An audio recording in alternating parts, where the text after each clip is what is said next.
आदाब नमस्कार, मैं वसीम अख्तर और आप देख रहे हैं द लीडर हिंदी। लोकसभा चुनाव के बाद अब मतगणना शुरू हो चुकी है। जिस तरह से एग्जिट पोल में दिखाया जा रहा था, नतीजे उसके उलट आ रहे हैं। अब चैनलों से और जो सर्वे करने वाली एजेंसियां उनसे जवाब देते नहीं बन रहा है।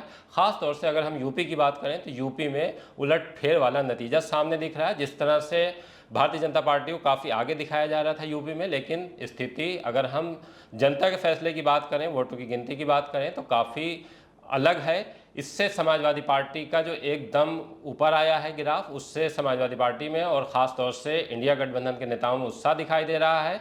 अगर हम अभी तक के नतीजों की बात करें तो यूपी में जितनी सीटें हैं उसमें जो मेन सीट है उस पर जो प्रमुख नेता हैं सभी आगे चल रहे हैं। मेरे साथ मेरी सहयोगी फरहा जैदी हैं। फरहा, अभी तक की जो स्थिति है, अगर हम मेन सीटों की बात करें तो किस तरह से उतार चढ़ाव चल रहा है या अभी सारे नेता आगे चल रहे हैं? सर, जैसा कि हम बताएं, हम वाराणसी सीट पे प्रधानमंत्री मोदी हैं, वो आगे चल रहे हैं। लेकिन जब कन्नौज की बात करें तो कन्नौज में अखिलेश यादव वो काफी वोटों से बढ़त बनाए हुए हैं। बता सकते हैं अखिलेश यादव को 32,231 वोट से वो आगे चल रहे हैं।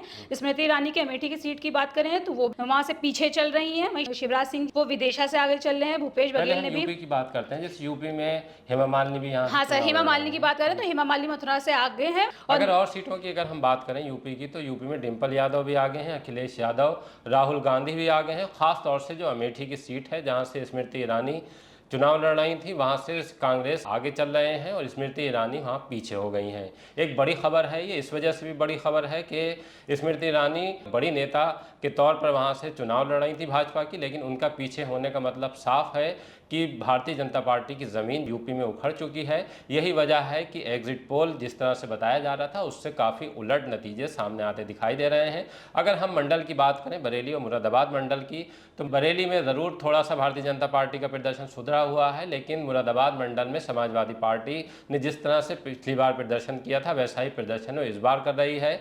बरेली मंडल की बात करें तो बरेली में शाहजहांपुर में भारतीय जनता पार्टी आगे है, इसी तरह से पीलीभीत में भी भारतीय जनता पार्टी के कैंडिडेट आगे हैं।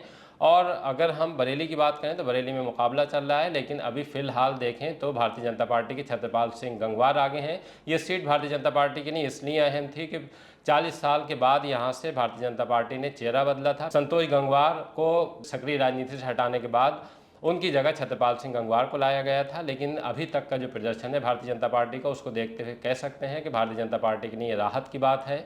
इंडिया गठबंधन से प्रवीण सिंह ऐरन मैदान में आए थे, वो अभी कुछ वोटों से पीछे चल रहे हैं। लेकिन आंवला में समाजवादी पार्टी के लिए अच्छी खबर है। आंवला से जो उनके नीरज मौर्य कैंडिडेट हैं वो आगे चल रहे हैं, उनकी लीड लगातार बढ़ रही है। वहाँ से धर्मेंद्र कश्यप जो तीसरी बार हैट्रिक बनाने की कोशिश में थे, लगता यह है कि इस बार वो ऐसा नहीं कर पाएंगे, उन्हें ये सीट गंवानी पड़ेगी।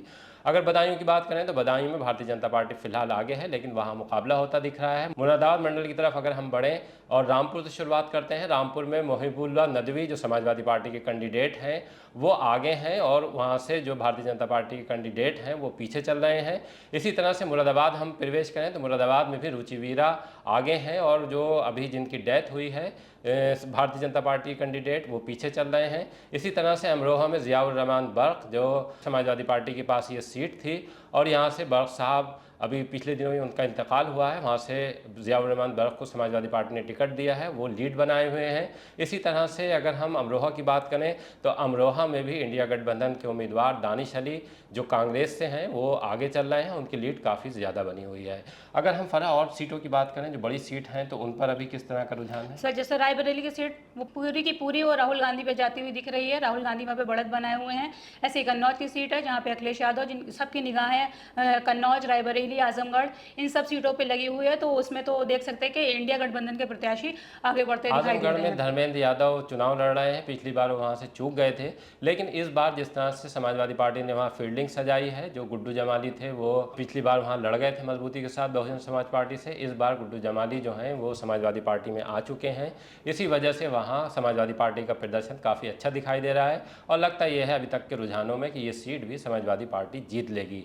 कुल मिलाकर जिस तरह से अभी सीन बन रहा है, जिस तरह ये दिया गया था एग्जिट पोल में कि भारतीय जनता पार्टी का जो गठबंधन है वो 400 के पार चला जाएगा, ऐसा फिलहाल नहीं दिखाई दे रहा है। और जिन लोगों ने इस सर्वे किया था, एक बार मैं फिर बता दूं, उन्हें सफाइयाँ देनी पड़ रही हैं अपने इस सर्वे पर। और ख़ास तौर से जो अब डिबेट हो रही है उसमें इंडिया गठबंधन के जो नेता हैं, चाहे वो समाजवादी पार्टी के नेता हो, कांग्रेस हो, टीएमसी हो, और पश्चिम बंगाल में भी कहा जा रहा था कि भारतीय जनता पार्टी बहुत सीटें जीतेगी, लेकिन वहाँ अभी तक ऐसी स्थिति दिखाई नहीं दे रही है। ममता बनर्जी की पार्टी टीएमसी वहाँ बहुत शानदार प्रदर्शन करती हुई दिख रही है। महाराष्ट्र में भी भारतीय जनता पार्टी को नुकसान हो रहा है, खास तौर से बिहार की अगर हम बात करें तो बिहार में भी तेजस्वी यादव ने जिस तरह से मेहनत की है, उनकी मेहनत वहाँ साफ दिखाई दे रही है और भारतीय जनता पार्टी को हराते हुए दिखाई दे रहे हैं। गुजरात की बात करें, चूँकि गुजरात प्रधानमंत्री का स्टेट है और फिर वहाँ पे लग ये रहा था और उसमें से एग्जिट पोल में कहा भी जा रहा था कि सूपड़ा साफ हो जाएगा बाकी दलों का, भारतीय जनता पार्टी सभी सीटें जीत लेगी, लेकिन वहाँ भी कांग्रेस थोड़ा बहुत ठीक ठाक प्रदर्शन करती दिखाई दे रही है।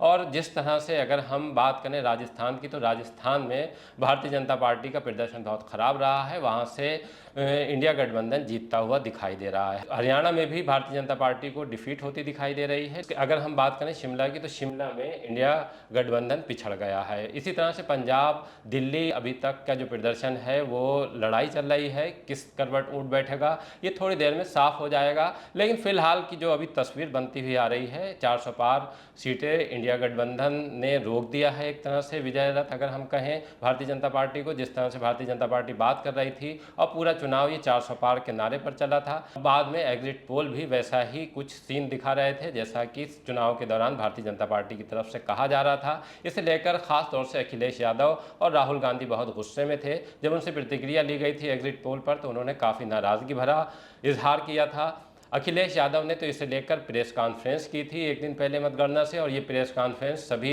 ज़िलों में हुई थी यूपी के। यहाँ अगर हम बरेली की बात करें तो बरेली में भी ये प्रेस कॉन्फ्रेंस की गई थी और साफ कर दिया था कि अगर मतगणना में किसी तरह की धांधली होती है तो भी समाजवादी पार्टी के लोग इसके लिए तैयार हैं। 20,000 लोगों से मतगणना स्थल पहुँचने के लिए कहा गया था। मतगणना अगर हम बरेली की बात करें तो परसाखेड़ा में चल रही है, हमारी टीम भी वहाँ मौजूद है। अभिनव रस्तोगी, अरुण मौर्य वहाँ से हमें रिपोर्ट कर रहे हैं। अभी हम बात करें तो कम से कम 8-9 राउंड वोट गिने जा चुके हैं। इन वोटों की गिनती के बाद बरेली में प्रवीण सिंह ऐरन करीब 8,000 वोटों से पीछे हो गए हैं। और आंवला की बात करें तो आंवला में नीरज मौर्य जो समाजवादी पार्टी के कैंडिडेट हैं वो आगे चल रहे हैं और उनकी लीड लगातार बढ़ रही है।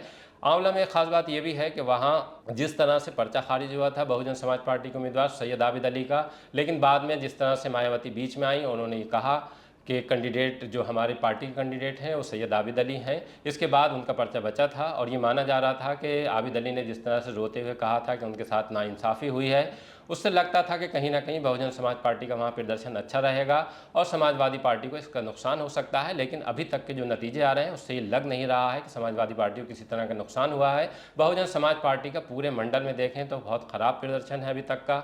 इसी तरह से मुरादाबाद मंडल की बात करें तो मुरादाबाद मंडल में भी बहुजन समाज पार्टी कोई खास प्रदर्शन नहीं कर पाई है।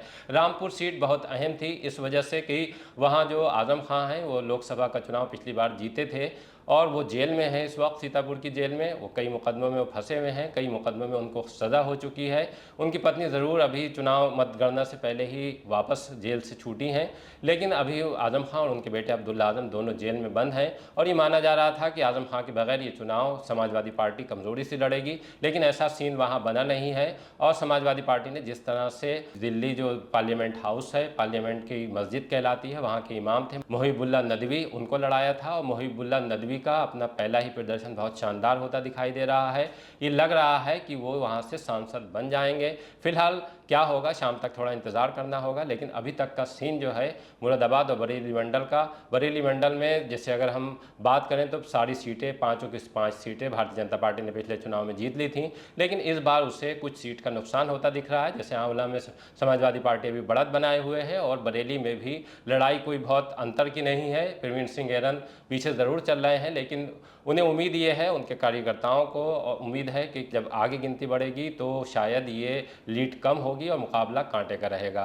बहरहाल अभी तक हम जो जानकारी थी आपके पास लेकर आए हैं। इसी तरह की अपडेट के लिए हमसे जुड़े रहिए और देखते रहिए द लीडर हिंदी, खरी बात मजबूती के साथ।